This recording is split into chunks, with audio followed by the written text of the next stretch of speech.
necessarily to an overthrow of the United States government. They never developed anything like the power to be able to accomplish it, but it was a target of FBI domestic intelligence gathering activity. And it was said at times that if 3 Klansmen met, at least 2 of them, unbeknownst to one another, were FBI informants. The infiltration was so effective. And it was true. In my experience, I would say that that was probably true. The information that was gathered was very comprehensive. Well, and in the era of post-Watergate, there was, of course, an emasculation of the ability of law enforcement agencies, both foreign and domestic intelligence gathering sources, whether it was CIA or DIA or the FBI and so on, to be able to conduct such matters. And of course, after J. Edgar Hoover passed on, it was a lot easier to take on the FBI than it had been when he was alive. So programs like COINTELPRO that were critical domestic intelligence gathering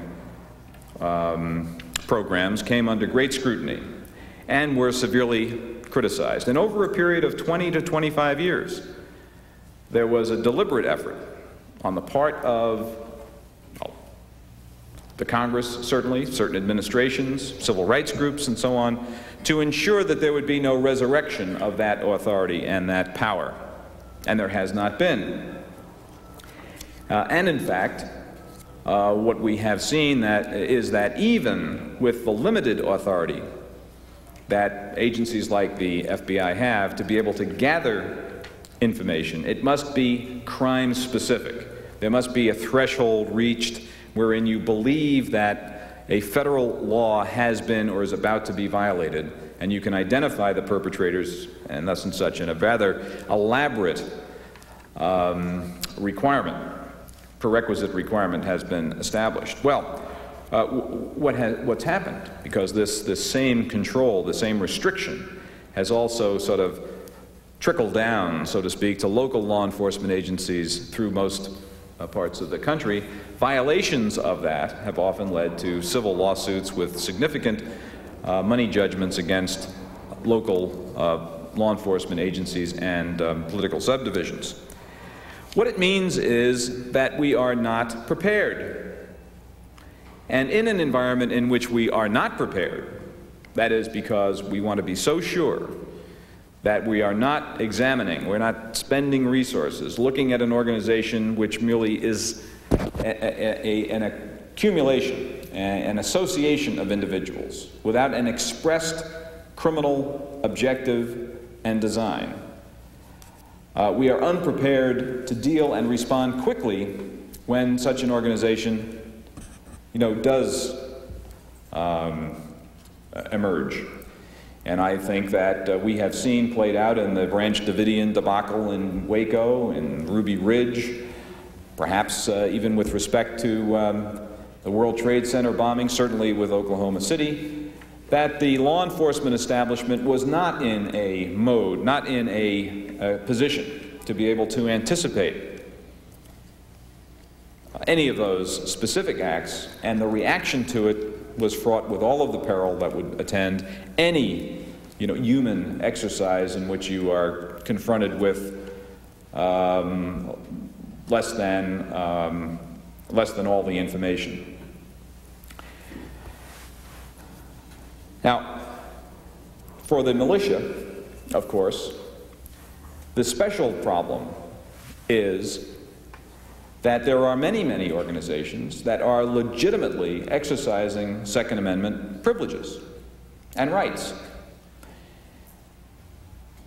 But there are many others that I submit know full well that the limitations on law enforcement's ability to mount an investigation, to penetrate their organizations, to gather anything except public documents to find out what they're all about, provides a very, very significant cover for activities and operations that may either be organization-wide or the project of a few renegade or errant members. And I think that, as a general proposition, we in this country have come to recognize that there is a gap. We do not feel secure. We feel very, very angry, and justifiably so, when we experience a World Trade Center bombing, an Oklahoma City bombing, terrorist attacks of such sort, when we see standoffs between American citizens armed to the teeth under the guise of protecting their newfound sovereignty or claimed sovereignty. And our reaction has not been, in my judgment, appropriate to the need.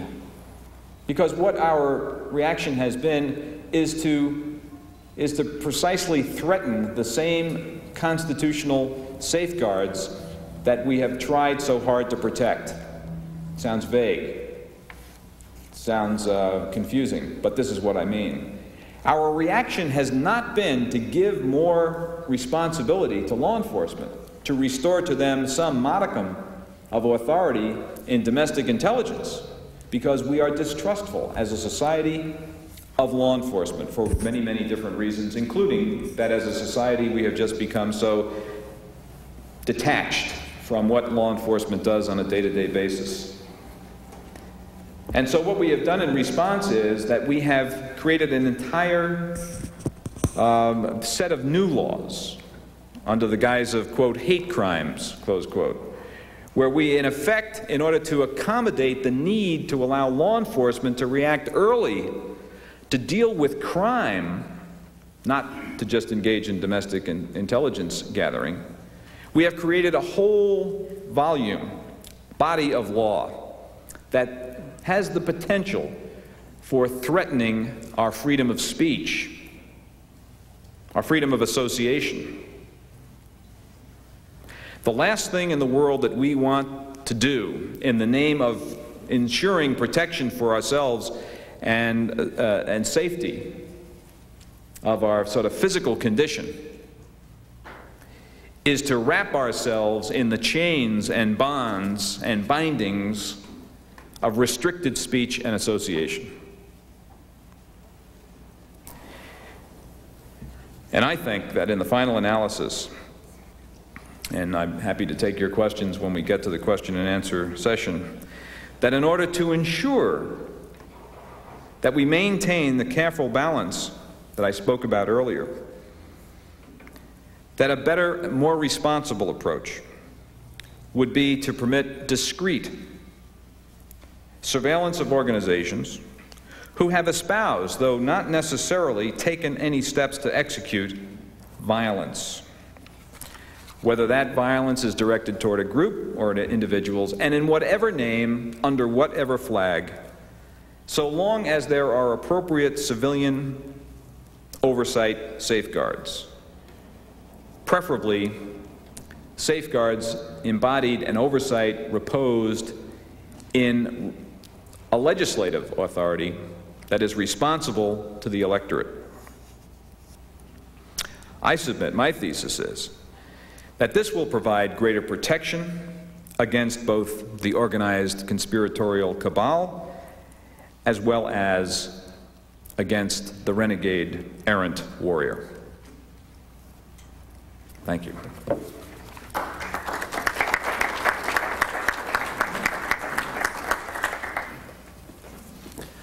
Thank you, Joe Rusinello, former U.S. Attorney in Northern District of California and a former FBI agent. Our third speaker is Jack Stewart.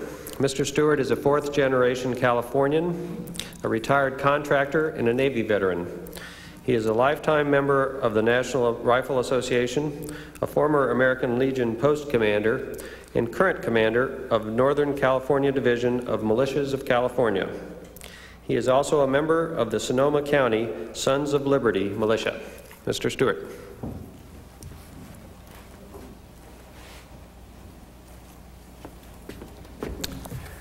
Ladies and gentlemen of the Commonwealth Club, it's a great honor for me to be invited to address you. I especially appreciate this invitation to tell you firsthand about the militia movement without this information being filtered through or interpreted by someone else like the media. I'm probably the first